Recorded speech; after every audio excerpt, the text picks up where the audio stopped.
प्राचीन काल में मध्य भारत में राजा भोज नामक एक न्यायप्रिय राजा राज करता था। वह अपनी न्यायप्रियता के लिए प्रसिद्ध था।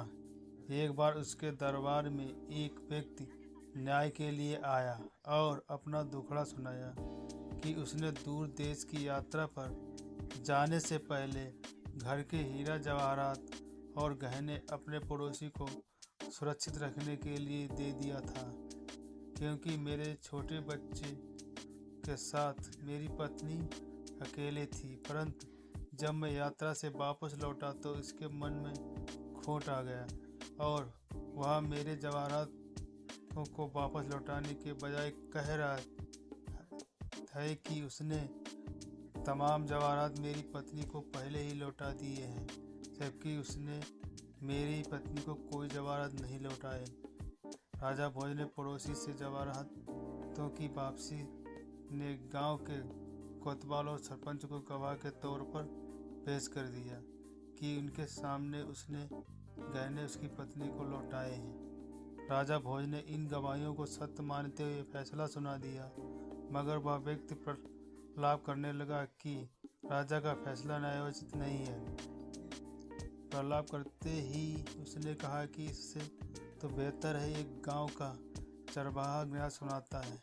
राजा भोज को उससे चरवाहे के बारे में जानकारी हुई तो उन्होंने कहा, व्यक्ति और गवाह कोतवाल और सरपंच को लेकर चरवाहे के पास पहुंचे और कहा कि वह न्याय करे।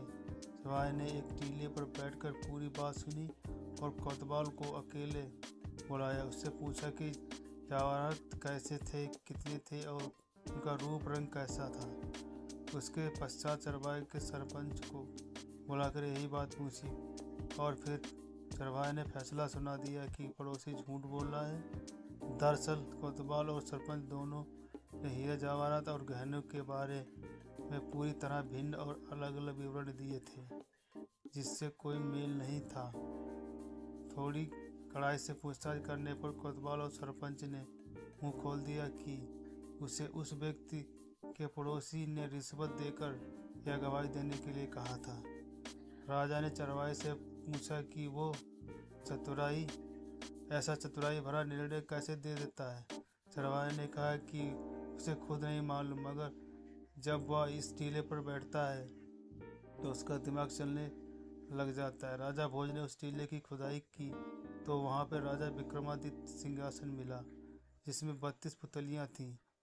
सिंहासन 32 नामक ग्रंथ इसी सिंहासन के 32 पुतलियों द्वारा सुनाई गई कहानी पर आधारित है।